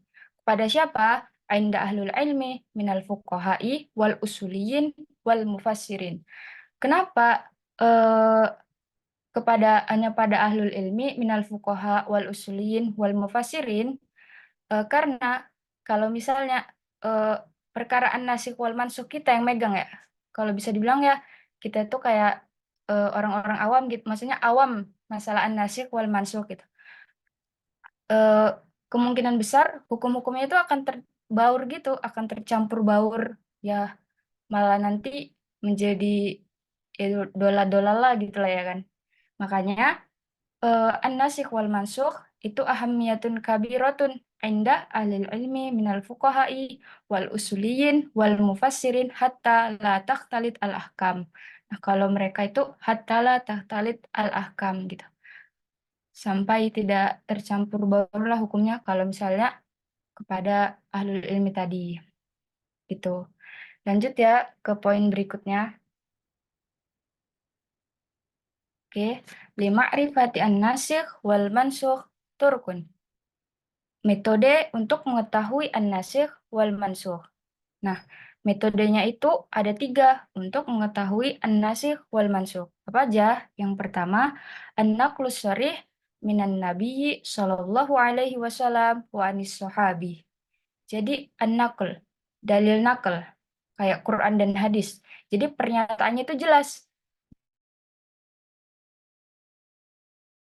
Sahabat. Itu metode yang pertama. Nah, kemudian metode yang kedua, ijma'ul ummah ala anna hadha nasikh wa hadha mansukh. Jadi kesepakatan umat gitu, bahwasanya ayat ini ayat an-nasikh dan ayat ini mansukh gitu. Bahwasanya ini nasikh dan bahwasanya ini mansukh. Nah, itu metode yang kedua. Lanjut, metode yang terakhir atau metode yang ketiga, ma'rifatul mutaqaddimi minal mutaakhiri fit tarikh. Mengetahui mana sejarah yang lebih awal dan sejarah yang paling akhir. Nah, itu. Jadi ini adalah 3 metode untuk mengetahui an-nasikh wal mansukh. Nah, lanjut. Poin berikutnya. Aqsamu an-nasikh. Macam-macam an-nasikh. An-nasikh arba'atu aqsam. Jadi, an-nasikh itu ada 4 macam. Nah, macam yang pertama, al-qismul awal, naskhul Qur'an bil Qur'an. Nah, ini macam yang pertama ya, bagian yang pertama, naskhul Qur'an bil Qur'an. Jadi, naskhul Qur'an bil Qur'an itu ya, ayat Al-Qur'an dinasakh dengan ayat Al-Qur'an, gitu. Ya udah paham lah kalau nasakh Qur'an bil Qur'an ya. Lanjut, al-qismus tsani. Al-qismus tsani, naskhul Qur'an bis sunnah. Menasakh ayat Al-Qur'an dengan hadis. Nah, ini terbagi menjadi 2. Naskhul Qur'an bisunnah al-ahadiyah wa naskhul dan yang kedua naskhul Qur'an bisunnah al-mutawatir. Jadi menasak Al-Qur'an dengan hadis itu ada dengan hadis ahad dan juga dengan hadis mutawatir. Itu bagian kedua. Lanjut, bagian ketiga, al-qismus salis, naskhus sunnah bil Qur'an. Menasak hadis dengan ayat Al-Qur'an. Nah, itu adalah al-qismus salis. Lanjut, al-qismur rabi, naskhus sunnah bis sunnah. Menasak hadis dengan hadis. Menasak hadis dengan hadis ini terbagi lagi menjadi 4 macam. Wajah, naskhul mutawatir bil mutawatir, naskhul ahad bil ahad, naskhul ahad bil mutawatir, naskhul mutawatir bil ahad. Jadi dia kayak kebalikan-kebalikan gitu. Nah, kan tetapi bagian keempat ini sangat jarang dijumpai ya, menasak hadis dengan hadis gitu. Kalau ada yang ingat penjelasan ustadznya ya ada bilang bahwasanya menasak hadis dengan hadis itu jarang ya dijumpai. Oke, itu tadi adalah 4 macam dari an-nasikh. Lanjut ya. Poin berikutnya, anwa'un nasikh fil Qur'an. Macam-macam menasakh pada Al-Qur'an. Itu ada berapa? Ada 3 macam.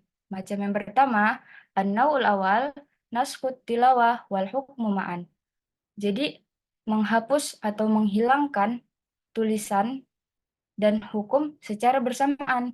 Menghapus ayat dan hukumnya secara bersamaan gitu.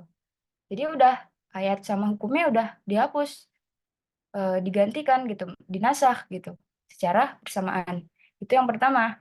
Nah, kemudian yang kedua, usani naskhul hukmu wa baqa'ut tilawah. Yang dihapus apa? Yang dihapus hukumnya aja, akan tetapi ayatnya masih ada. Nah, itu adalah bagian yang kedua gitu. Hukumnya yang dihapus, akan tetapi ayatnya masih ada. Nah, yang terakhir, an-naw'us salis naskhut tilawah ma'a baqa'ul hukm. Yang dihapus ayatnya aja, akan tetapi hukumnya masih ada gitu, masih berlaku. Gitu. Itu tadi macam-macam nasakh pada Al-Qur'an. Yang pertama ayat sama hukumnya dihapus secara bersamaan, yang kedua hanya hukumnya saja yang dihapus akan tetapi ayatnya masih ada. Yang ketiga yang dihapus hanya ayatnya saja, akan tetapi hukumnya masih ada. Itu tadi macam-macamnya. Lanjut ya. Kecepatan atau gimana, guys? Enggak ya? Lanjut ya. Oke, poin berikutnya hikmah an-nasakh. Jadi ini ada beberapa hikmah dari an-nasakh. Berapa hikmahnya? Ada 4 ya. 4. Yang pertama apa? Mura'atu masalihul ibad. Jadi hikmah dari an-nasakh ini termasuk perhatian Allah kepada hamba-hambanya gitu. Memperhatikan kebaikan hamba. Jadi an-nasakh itu ya sebagai perhatian Allah gitulah kepada hamba-hambanya. Nah, hikmah yang kedua, tatawurit tasyri' ila martabatil kamali hasba tatawurid da'wati wa tatawuri halan nasi. Jadi semakin berkembangnya syariat pada tingkat kesempurnaan itu sesuai apa? Tatawur dakwah wa tatawuri halan nas. Sesuai dengan dakwah yang semakin berkembang dan juga keadaan manusia semakin berkembang gitu. Jadi sesuai dia hikmahnya semakin berkembangnya syariat pada tingkatan sempurna itu sesuai dengan dakwah dan juga keadaan manusia yang semakin berkembang gitu. Nah, kemudian hikmah yang ketiga ibtilaul mukallaf sebagai bentuk ujian bagi mukallaf gitu. Sebagai bentuk ujian bagi mukallaf. Mukallaf itu apa? Balik dan akil gitu. Nah, yang terakhir, hikmah yang terakhir, iradatul khairi li ummati wa taisiri alaihim. Sebagai bentuk kebaikan dan kemudahan untuk umat. Nah, ini tadi adalah 4 hikmah dari An-Nasil. Gitu. Kemudian yang poin terakhir, contoh-contoh dari nasikh wal mansukh ya. Cuman teman-teman bisa baca di Mabahis, bisa baca sendiri ya, mandiri.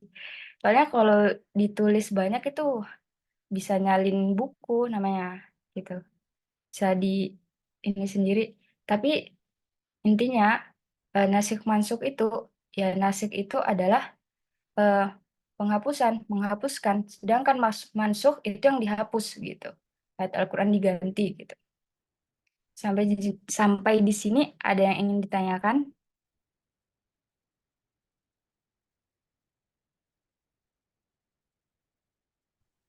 Tinggal 8 orang ya? Hikmah Ada yang yang ketiga tadi ingin Nuha. apa? Yang ketiga ibtila ilmu kalam. Secara garis besar apa? Tunggu kok suaranya kecil ya? Apa jaringan?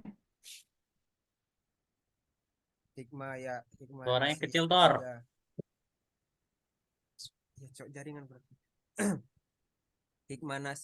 Hikmah yang ketiga tuh Nuha. Hikmah yang ketiga, Nuha. Hikmah yang ketiga.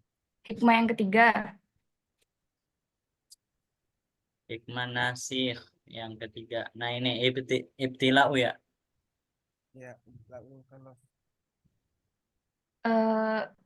Hikmahnya itu ya sebagai bentuk ujian bagi mukallaf gitu.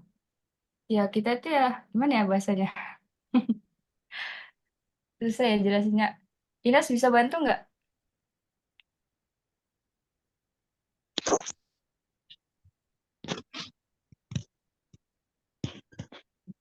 Ini mungkin gimana ya?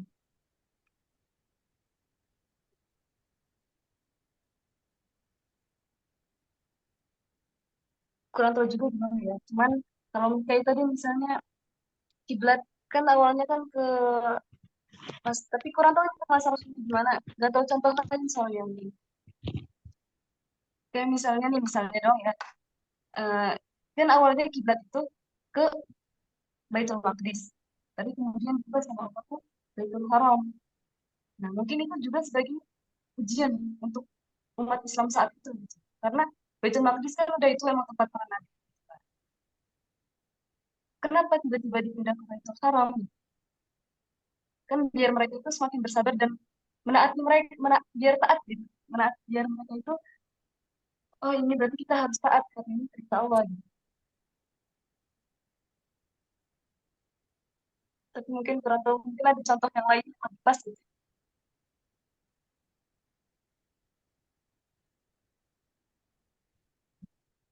Perlu diulang nggak?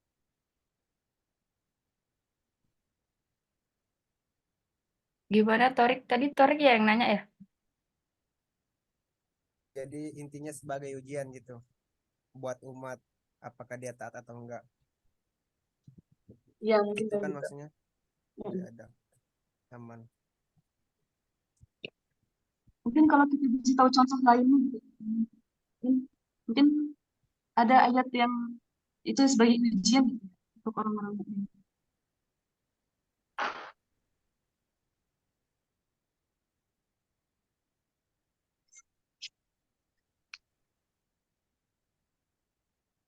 Ya, nanti mungkin dicari tahu lagi ya. Maksudnya apa dari ibtilaul mukallaf gitu. Eh, Next. Gimana bisa, ini mau dilanjut atau ada yang mau bertanya lagi? Lanjut aja Lanjut tuh aja ya. terakhir ini Lanjut Pak. aja. Ya, ini Next. judul terakhir guys. Lanjut aja ya. Ya. Bisa Nah, dibesarin nggak? Asar yuk. Kejar asar, kejar. Iya, bisa aja. Oke. Nah, ini bab terakhir ya. Sebenarnya bab terakhir apa Amsal Quran. Itu cuman didiskon ya sama ustadznya. Nah, lanjut. Adabul Mufassir. Poin pertama, adabul mufassir fi salasati nuqat. Jadi adab mufassir itu ada 3 macam. Apa aja? Yang pertama, adabul mufassir ma'allahi azza wa jalla wa ma'a kitabihi. Adab seorang mufassir kepada Allah dan juga pada kitabnya.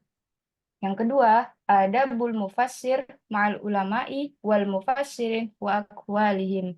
Adab seorang mufassir kepada para ulama dan kepada para mufassir dan juga kepada pendapat-pendapat mereka atau perkataan-perkataan mereka.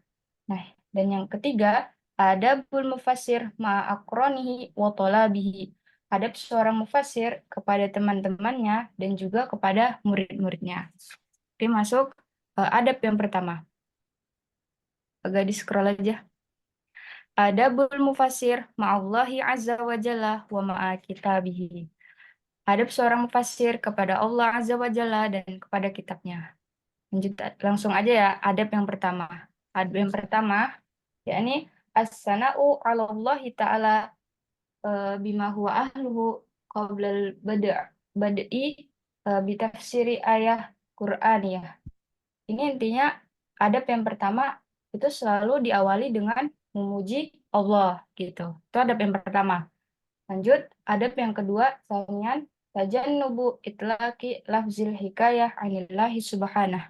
Jadi adab yang kedua itu kita itu harus seorang mufasir itu harus menjauhkan atau menafikan dengan kata Allah gitu.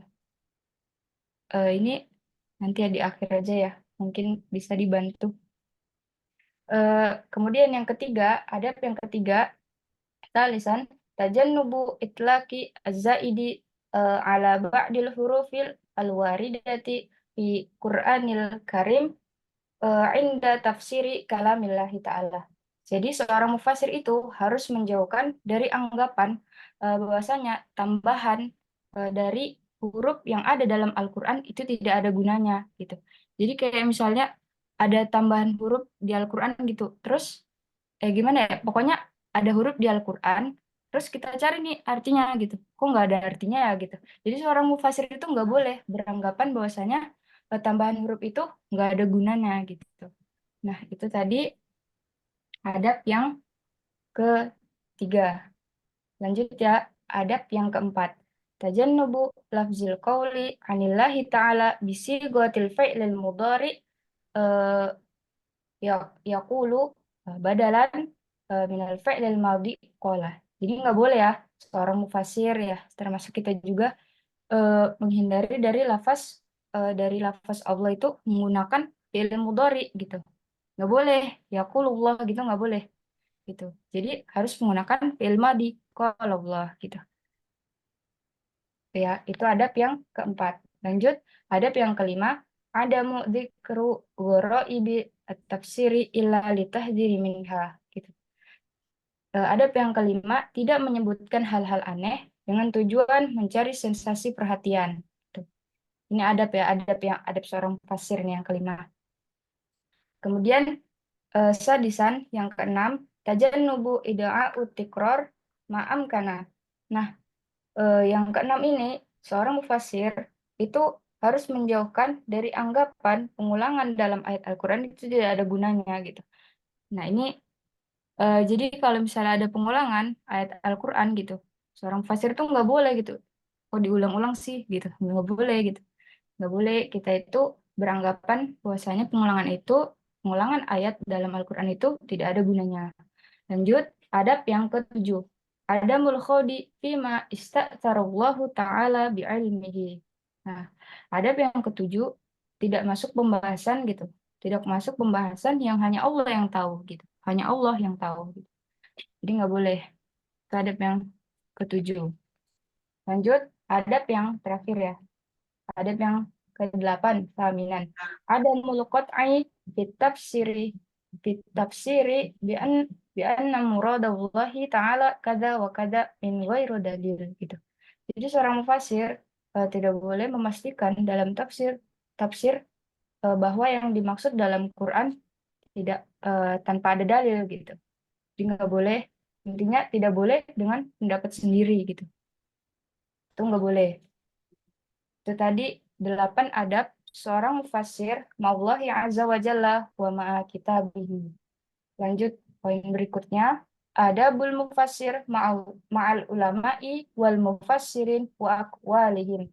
Adab seorang mufasir kepada para ulama dan kepada para mufassirin dan juga pendapat-pendapat mereka atau perkataan-perkataan mereka.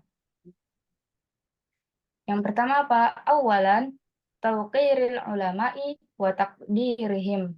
Adab yang pertama, menghormati para ulama dan tidak mendurhakai mereka gitu.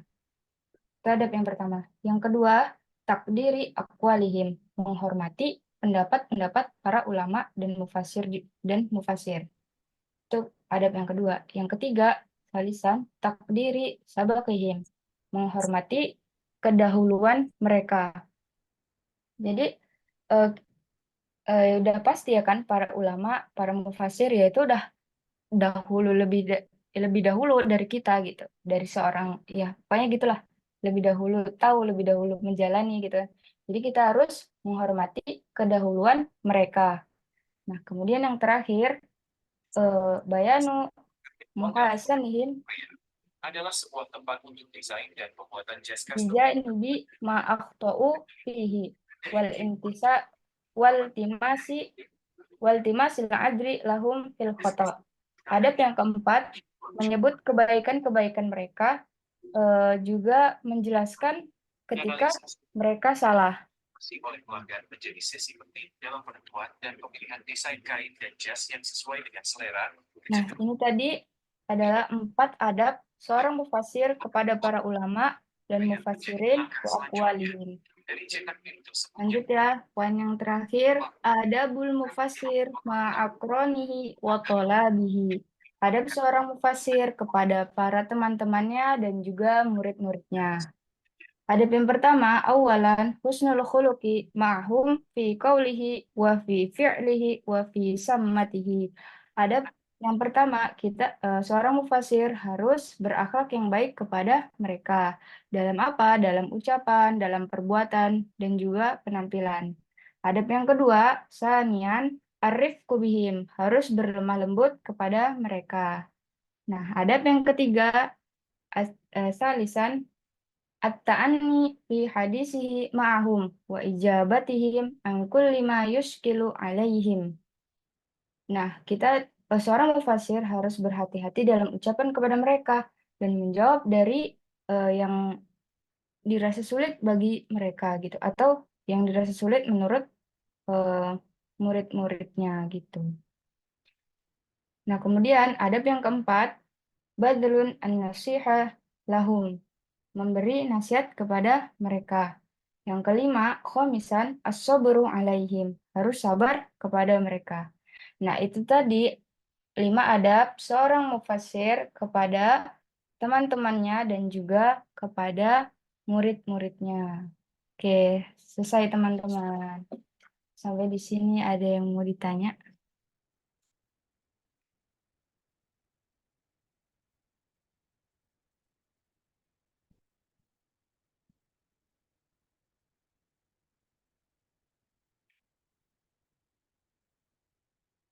Gimana? Jika sudah jelas, maka akan saya kembalikan kepada moderator kita, Uktina Inasesya Faihana.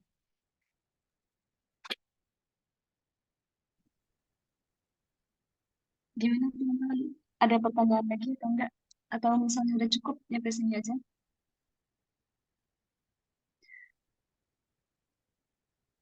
Kalau misalnya barang takutnya ya, takutnya ada pemahaman yang mungkin masih agak salah gitu ya, atau mungkin masih kurang benar, mungkin kalau misalnya ada yang bisa betulin, tolong dibetulin aja ya. Dan mohon maaf kalau misalnya ada banyak salah kata-kata atau ya yang lain.